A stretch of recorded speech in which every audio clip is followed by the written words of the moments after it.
നമസ്കാരം. മലയാളി വാർത്തയിലേക്ക് സ്വാഗതം. കഴിഞ്ഞ ദിവസങ്ങളിലൊക്കെ ലോകത്തെ ഒന്നടങ്കം നടുക്കിയ ഒരു വാർത്തയായിരുന്നു അഫ്ഗാനിസ്ഥാനിൽ നിന്നും പുറത്തു വന്നത്.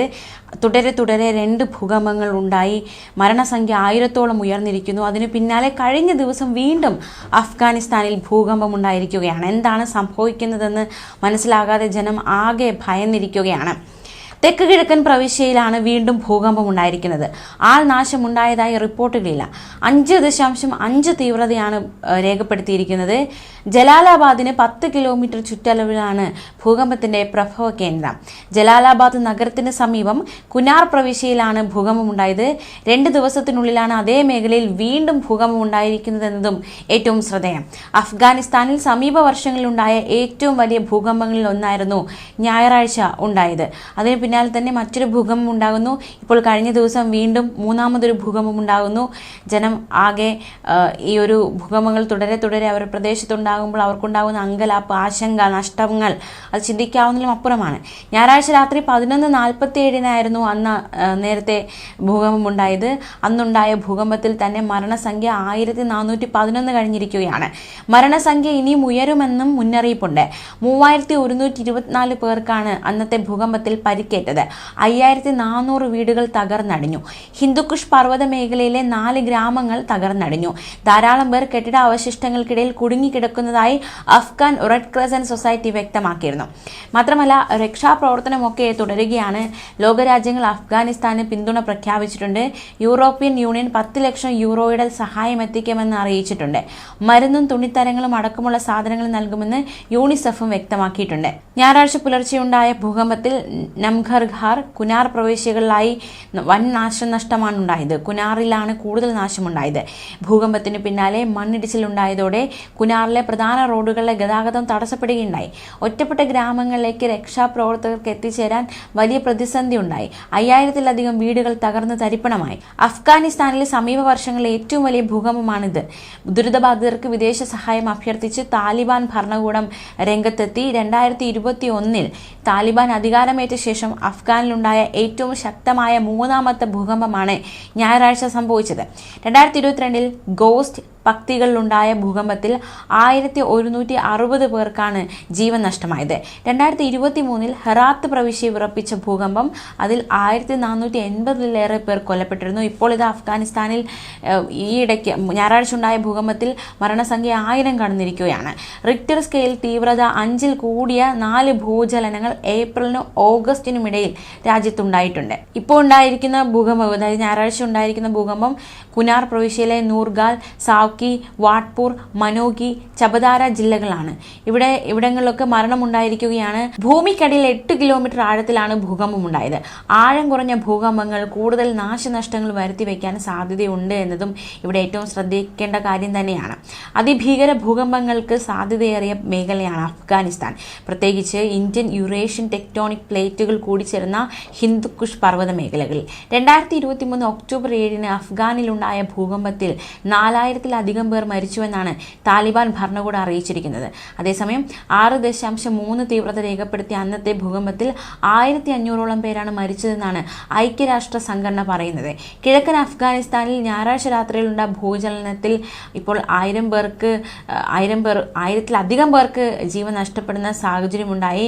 എന്നാലും തുടരെ ഉണ്ടാകുന്ന ഇത്തരത്തിൽ ആയിരക്കണക്കിന് ജീവനുകൾ നഷ്ടമാക്കുന്ന തരത്തിലുള്ള ഭൂകമ്പങ്ങൾ അഫ്ഗാനിസ്ഥാന് വലിയ രീതിയിലുള്ള തകർച്ചയിലേക്കാണ് അഫ്ഗാനിസ്ഥാനെ നയിക്കുന്നത്. ആദ്യം ഈ ഭൂകമ്പ വാർത്ത പുറത്തു വന്നപ്പോൾ 2 കുട്ടികൾ മരിക്കുകയും 15ഓളം പേർക്ക് പരിക്കേൽക്കുകയും ചെയ്തുവെന്നാണ് റിപ്പോർട്ട് വന്നത്. പക്ഷെ പിന്നീട് മരണസംഖ്യ ഉയരുകയായിരുന്നു. വീടുകളുടെ മേൽക്കൂര തകർന്നു വീണാണ് കുട്ടികൾ മരിച്ചതെന്ന് പ്രൊവിൻഷ്യൽ അധികൃതർ പറഞ്ഞതായി വാർത്താ ഏജൻസികൾ റിപ്പോർട്ട് ചെയ്യുന്നുണ്ട്. ആദ്യ ഭൂകമ്പത്തിന് പിന്നാലെ തുടർ ചലനങ്ങളും റിപ്പോർട്ട് ചെയ്തു. പ്രഭവ കേന്ദ്രത്തിന്റെ ആഴം കുറഞ്ഞ ഭൂകമ്പങ്ങൾ കൂടുതൽ അപകടകാരികളാണ്. ഇത്തരം ഭൂകമ്പങ്ങളുടെ തരംഗങ്ങൾ പെട്ടെന്ന് തന്നെ ഉപരിതലത്തിലെത്തും.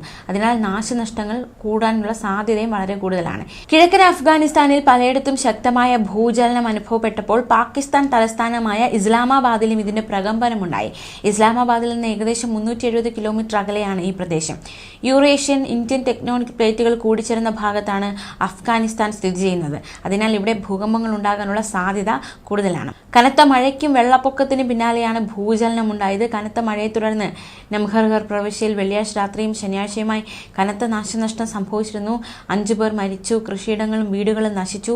ഈ ദുരന്തം നടന്ന് മണിക്കൂറുകൾക്കകമാണ് ഈ ഒരു ഭൂകമ്പം കൂടി വന്നത്.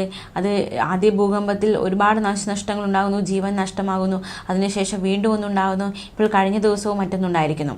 കുട്ടികൾ വീടിൻ്റെ മേൽക്കൂര തകർന്നു വീണ് മരിച്ചുവെന്നാണ് പ്രൊവിൻഷ്യൽ അധികാരികൾ വ്യക്തമാക്കിയത്. ഭൂചലനം അനുഭവപ്പെട്ടതോടെ ആളുകൾ ഭയത്തോടെ വീടുകളിൽ നിന്ന് ഇറങ്ങിയോടി. നാശനഷ്ടം സംഭവിച്ച കെട്ടിടങ്ങളുടെ അവശിഷ്ടങ്ങൾക്കിടയിൽ രക്ഷാപ്രവർത്തകർ തിരച്ചിൽ നടത്തുകയുണ്ടായിരുന്നു. അതേസമയം മറ്റൊരു വാർത്ത കൂടി കഴിഞ്ഞ ദിവസം പുറത്തു വന്നത്, അതായത് ലോകത്തെ ഒന്നടങ്കം നടുക്കിയിരിക്കുന്ന സുഡാനിൽ നിന്ന് വന്ന ഒരു വാർത്ത. അതായത് സുഡാനിൽ ഉരുൾപൊട്ടൽ ഉണ്ടാകുന്നു, ഒരു ഗ്രാമത്തിൽ 1000 പേര് മരിച്ചിരിക്കുന്നു എന്ന വാർത്തയാണ് കഴിഞ്ഞ ദിവസം പുറത്തു വന്നത്. ഒരാൾ മാത്രം ഗ്രാമത്തിൽ നിന്ന് രക്ഷപ്പെട്ടു എന്നാണ് മനസ്സിലാക്കാൻ സാധിക്കുന്നത്. സുഡാനിലെ ദാർഫൂർ മേഖലയിലെ തർസീൻ ഗ്രാമത്തിലാണ് 1000-ഓളം പേർക്ക് ജീവൻ നഷ്ടമായ ഉരുൾപൊട്ടൽ ഉണ്ടായത്. ഓഗസ്റ്റ് 31-നാണ് ജബൽ മാറായിലെ ഓറഞ്ച് കൃഷിക്ക് പേരുകേട്ട തർസീനിൽ ഉരുൾപൊട്ടൽ ഉണ്ടായത്. ഒരാഴ്ച നീണ്ട കനത്ത മഴയ്ക്ക് പിന്നാലെയായിരുന്നു ഉരുൾപൊട്ടൽ. ഗ്രാമം മുഴുവൻ ഒലിച്ചുപോയി എന്നാണ് മനസ്സിലാക്കാൻ സാധിക്കുന്നത്. തർസീൻ നിയന്ത്രിക്കുന്ന സുഡാൻ ലിബറേഷൻ മൂവ്മെന്റ് നേതാവ് അബ്ദുൽ വാഹിദ് മുഹമ്മദ് നൂർ പ്രസ്താവനയിലൂടെ അറിയിച്ചിരുന്നു. സുഡാനിലെ ആഭ്യന്തര യുദ്ധത്തിൽ നിന്ന് രക്ഷ തേടി രാജ്യത്തിന്റെ മറ്റിടങ്ങളിൽ നിന്ന് എത്തിയവരാണ് ഉരുൾപൊട്ടലിൽ ഇല്ലാതായത്. സുഡാൻ സൈന്യവും അർദ്ധസൈനിക വിഭാഗമായ റാപ്പിഡ് സപ്പോർട്ട് ഫോഴ്സും തമ്മിലുള്ള ആഭ്യന്തര യുദ്ധത്തിൽ ഇരുചേരിയിലും ചേരാതെ ഒഴിഞ്ഞു നിൽക്കുകയായിരുന്നു സുഡാൻ ലിബറേഷൻ മൂവ്മെന്റ്. അതുകൊണ്ടാണ് ആളുകൾ അവിടെ അഭയം തേടിയത്. നോർത്ത് ദാർഫൂർ സംസ്ഥാനത്തിന്റെ തലസ്ഥാനമായ അൽ ഫാഷിർ നഗരത്തിന്റെ നിയന്ത്രണത്തിനായി പോരടിക്കുകയാണ് ഇരു വിഭാഗങ്ങളും. നിലവിൽ RSFന് കീഴിലുള്ള ഇവിടെ കടുത്ത ക്ഷാമം നിലനിൽക്കുകയാണ്. സുഡാനിൽ ഉരുൾപൊട്ടലിൽ എന്തായാലും 1000-ലധികം പേർ മരിച്ചത് വലിയ നടക്കുന്ന വാർത്തയായി മാറിയിരിക്കുന്നു. വടക്കൻ സുഡാനിലെ ദർഫർ മേഖലയിലെ ഒരു ഗ്രാമം പൂർണ്ണമായി ഒഴുകിപ്പോയിരിക്കുന്നു എന്നത് അക്ഷരാർത്ഥത്തിൽ ലോകത്തെ ഒന്നടങ്കം നടുക്കിയിരിക്കുകയാണ്. മാത്രമല്ല രക്ഷാപ്രവർത്തനം പോലും നടത്താൻ കഴിയാത്ത വിധം ഈ ഗ്രാമം ഒറ്റപ്പെട്ടിരിക്കുന്നു. ഒറ്റപ്പെട്ട മലയോര പ്രദേശമാണിത്. അതുകൊണ്ട് തന്നെ രക്ഷാപ്രവർത്തനങ്ങൾക്ക് അന്താരാഷ്ട്ര സമൂഹത്തിന്റെ സഹായം സുഡാൻ ലിബറേഷൻ ആർമി തേടുന്ന സാഹചര്യമുണ്ടായി. പട്ടിണി മൂലം കഴിഞ്ഞ ദിവസങ്ങളിൽ നിരവധി പേർ ഇവിടെ മരിച്ചതായി റിപ്പോർട്ടുണ്ടായിരുന്നു. അതേസമയം കനത്ത മഴ തുടർന്നാൽ സമാനമായ ദുരന്തം തങ്ങൾക്കും സംഭവിക്കുമോ എന്ന ഭയത്തിൽ സമീപ ഗ്രാമത്തിലുള്ളവരുമായിരിക്കുന്നു. സമഗ്രമായ ഒഴിപ്പിക്കൽ പദ്ധതിയും അടിയന്തര ദുരിതാശ്വാസ ക്യാമ്പുകളും ഈ പ്രദേശങ്ങളിൽ അനിവാര്യമാണെന്ന് സുഡാൻ ലിബറേഷൻ ആർമി നേതാവായ അബ്ദുൽ വാഹിദ് മുഹമ്മദ് നൂർ പറഞ്ഞു. 2 വർഷം നീണ്ടുനിന്ന ആഭ്യന്തര യുദ്ധം സുഡാനിലെ ജനസംഖ്യയുടെ പകുതിയിലധികം പേരെയും കടുത്ത പട്ടിണിയിലേക്ക് തള്ളിവിട്ടിരിക്കുകയാണ്. ലക്ഷക്കണക്കിന് ആളുകൾക്ക് കിടപ്പാടം നഷ്ടമായി. മാത്രമല്ല പ്രകൃതി ദുരന്തം കൂടി സംഭവിച്ചതോടെ ജനങ്ങൾ കൂടുതൽ ദുരിതത്തിലായി. ഈ സാഹചര്യത്തിലാണ് ഇത്തരത്തിൽ ഉരുൾപൊട്ടൽ കൂടി ഉണ്ടായിരിക്കുന്നതെന്നതും ഏറ്റവും ശ്രദ്ധേയം. അതേസമയം ഇനി നമുക്ക് കേരളത്തിലേക്ക് വരാം. കേരളത്തിൽ വടക്കു പടിഞ്ഞാറ് ബംഗാൾ ഉൾക്കടലിന് മുകളിലായി പുതിയ ന്യൂനമർദ്ദം രൂപപ്പെട്ടിട്ടുണ്ട്. വരുന്ന ദിവസങ്ങളിലൊക്കെ നേരിയ ഇടത്തരം മഴയ്ക്ക് സാധ്യതയുണ്ട്. വരുന്ന 5 ദിവസം മഴ മുന്നറിയിപ്പുണ്ട്. ഇന്ന് തൃശ്ശൂർ, മലപ്പുറം, കോഴിക്കോട്, വയനാട്, കണ്ണൂർ, കാസർഗോഡ് ജില്ലകളിലും നാളെ കോഴിക്കോട്, കണ്ണൂർ, കാസർഗോഡ് ജില്ലകളിലും മഞ്ഞ അലർട്ട് പ്രഖ്യാപിച്ചിട്ടുണ്ട്. ഒറ്റപ്പെട്ട ശക്തമായ മഴയ്ക്കുള്ള സാധ്യതയാണ് പ്രവചിക്കപ്പെട്ടിരിക്കുന്നത്. 24 മണിക്കൂറിൽ 64.5 മില്ലിമീറ്റർ മുതൽ 115.5 മില്ലിമീറ്റർ വരെ മഴ കിട്ടുന്ന സാഹചര്യത്തെയാണ് ശക്തമായ മഴ എന്നതുകൊണ്ട് അർത്ഥമാക്കുന്നത്. ന്യൂസ് ഡെസ്ക് മലയാളി വാർത്ത.